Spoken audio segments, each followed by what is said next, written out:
to take care of business against the Virginia Cavaliers, who were just, again, incredibly strong defensively. They shot 50% from the field. They really had a much better offensive second half. Out-rebounded the Vikings 32-26. At one point, they had a 20-point lead. And again, the Vikings in the second half, they could have folded. They made a run, but it was too little, again, too late. And they just didn't have enough firepower to get it done. Coach Waters had a lot of good statements after the game, but the one that I liked the best was, you know what? I've got the best answer for what happened. The other team happened. That's a good team on the other side, and you have to give credit. Sometimes it's not what did we do wrong as much as what did they do right, and they did a lot right. Trey Lewis led the Vikings with 18 points.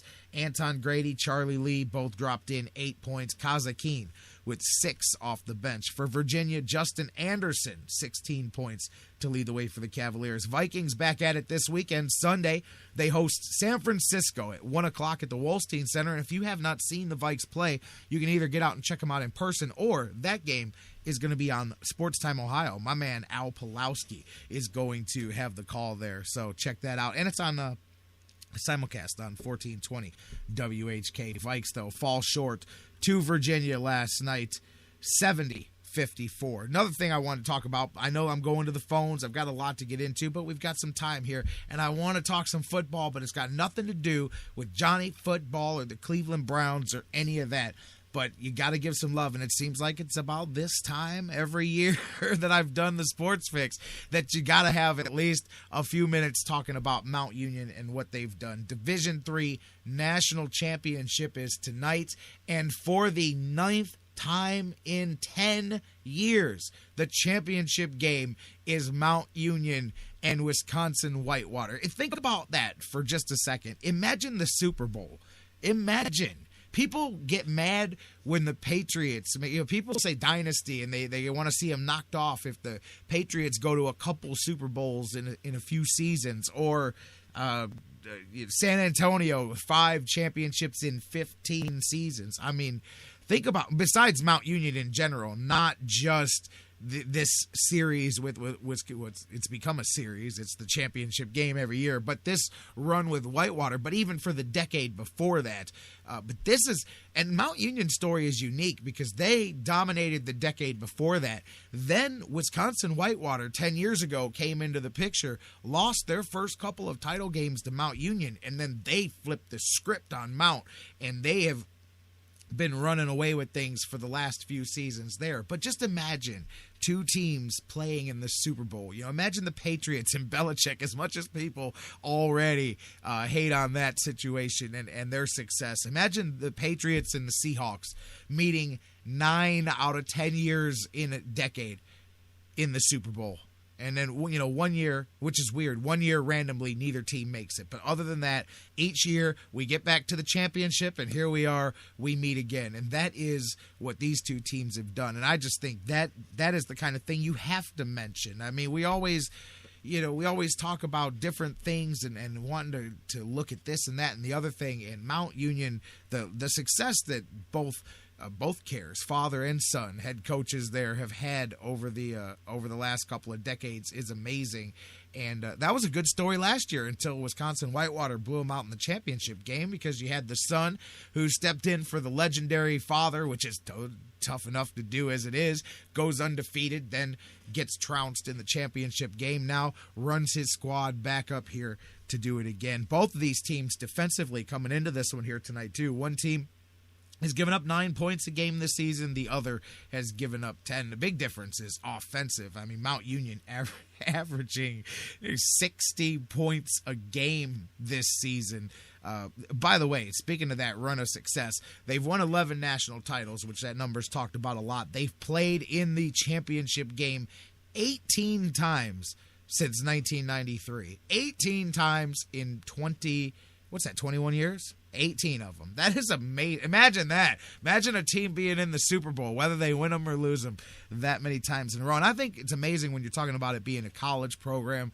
Whenever I get to talking about Mount with people, I say that's the thing, because it's not the same as the pros. You've got contracts. You've got them locked in for this time and that time, and you fill holes. I mean, yeah, you can recruit and all of that, but it's different. It's a constant changing cast. It's always, at most every 4 years, but usually, a little bit less there with some turnover, and always a changing cast, always a different group of guys, and still to have that level of success, it's just unbelievable, man. And so two great teams meeting here, both 14-0 tonight, going to be on ESPNU.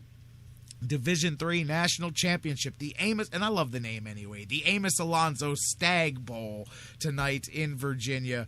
Some good football weather for those two teams as well, too. And Mount has gotten on a roll in the playoffs. Their playoff victories, I'll tell you what, John Carroll, that one was a close one. But other than that, talk about 3 defeats of large margin, 63-3, 67-0, 70-21. In between there, John Carroll, a very good one, 36-28. Mount pulled that one out. But yeah, 63, 67, and 70 points they've dropped on teams in the playoffs. 70-21, they won the semifinal game. Could you imagine a team winning the NFC title game that big? I saw an example in the Plain Dealer this morning. Imagine Ohio State, Alabama, national semifinal. Could you imagine a 70-0 score there? That was how Mount Union dominated last week. 70-0 was the score at the end of the third quarter of that game. There's a team ready to play. 236-52 is their playoff scoring, outscoring of their opponents as they head into this one. But you know what? Don't discount on the other sideline. Talk about Vince Cares and the coaching staff over there. But on the other side for Whitewater, their head coach, Lance Leopold, getting ready to leave, heading to the University of Buffalo. This is going to be his final coaching opportunity with his team, pretty much his whole staff. He's taking a bunch of guys with him too. So, there's the whole win one for the Gipper thing there. Meanwhile, Vince Cares, his only loss here, coming back to them. It's going to be a lot of fun. Interesting to see here. Both of these teams, fantastic at what they do, and rightfully so. Getting the spotlight tonight. But again, I just go back to, it's staggering when you say a word like, 9 times in 10 years, the same two teams meeting in something. And that's one of those things, I say it all the time, guys. Just there's certain things that happen that you can't script them, you can't predict them, and you just enjoy them because when they're gone, you'll look back and go, hey, man, I remember. And I know, look, some people go, hey, it's D3 football, but it's still a hell of an accomplishment. And what were we going to do? What are we going to do? Start off the show arguing about Johnny football? I'm definitely not talking about the draft yet. So we've talked about a lot of Indians this week. Yeah, Mount Union deserves their love, and I'm glad to have a few minutes to talk about them here. We'll talk some more about that a little later on. I got the phones open. I got callers on the lines, so let's let you decide what we talk about next here. Jeff Gorman's coming up in just a few minutes. He's scouting the Carolina Panthers. Ryan Ruiz from the Dog Pound Nation. Almost slipped on that one. Dawg Bones to victory coming up. We'll preview the Cavs, talk a little Monsters, a whole lot more still to come. But I'm going to open up the phone lines to you. 216-539-7535. What do you expect to see this weekend from the Cleveland Browns? 216-539-7535. Give me a call. I'm taking your calls. Hearing your voice next, live, easy for me to say, here on the Sports Fix. What do you know? And I feel nice. That sugar and spice. I feel nice. That sugar and spice. Get your fix. 'Cause it's Friday, you ain't got no job, and you ain't got to do. It's the Sports Fix. We'll be right back. Sports Fix listeners, you've heard me talking about it. Millionaires being made all season long at DraftKings.com, America's favorite one-week fantasy football site. I've been playing there too. It's now J-Rock's favorite one-week fantasy football site. What's one-week fantasy football? That means no season-long commitments. Play whenever you want. Have a player who's hurt? That's no problem at all because you change everything week to week. Injuries don't derail your chance at victory. It's a new season every week. You're never stuck with the same players. You can pick your team in just minutes and be on your way to winning huge cash. This season, one listener turned $10 into $5,000. Another turned $2 into $10,000. And a new millionaire has been crowned nearly every week this season at DraftKings.com. You could be next. Imagine winning $1 million in one day. $1 million just for playing fantasy football at DraftKings.com. Head to DraftKings.com now and use promo code Spreaker to play for free in the $10 million Fantasy Football World Championships. DraftKings.com. Bigger events, bigger winnings, bigger millionaires. Enter Spreaker now at DraftKings.com. The Sports Fix is on iHeartRadio. Download the free iHeart app today. Subscribe to the show and get your fix.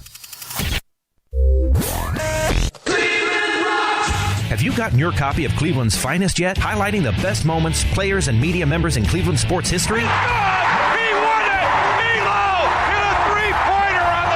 In-depth personal interviews with some of the top names in Cleveland sports fill the pages of this incredible book. Cleveland's Finest by Vince McKee is this year's must-have book for every Cleveland sports fan. Available now at Amazon.com. Get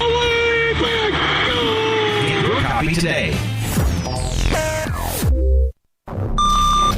Fantasy sports lovers, you put so much time, hard work, and effort into playing week to week that it quickly stops being a fantasy and starts getting real. And when the smoke clears, you want to show off those victories with a real prize. I mean, a really real prize. Nobody does that like Fantasy Jocks. The crew over at Fantasy Jocks have beautiful, high-quality, and heavy-duty championship belts, rings, trophies, and so much more for all your fantasy sports needs. There's literally only one place to go.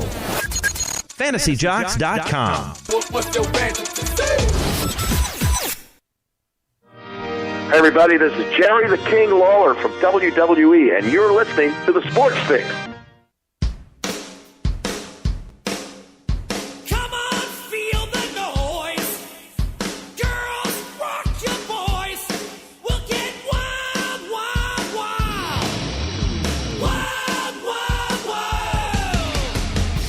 So you think I got an evil mind? I tell you. Well, welcome back to the Sports Fix, live across the Sports Fix Radio Network. J-Rock back with you guys. Jeff Gorman going to join us here in just a few moments from Browns101.com. We're going to get into talking some Browns and Panthers and previewing the game, but I said I wanted to hear from you, so let's do that. I've got the phone lines open, 216-539-7535, 216-539-7535. If you can't get through, then use our social media, baby. You can get through just like that. Lickety-split. Facebook.com/TheSportsFix.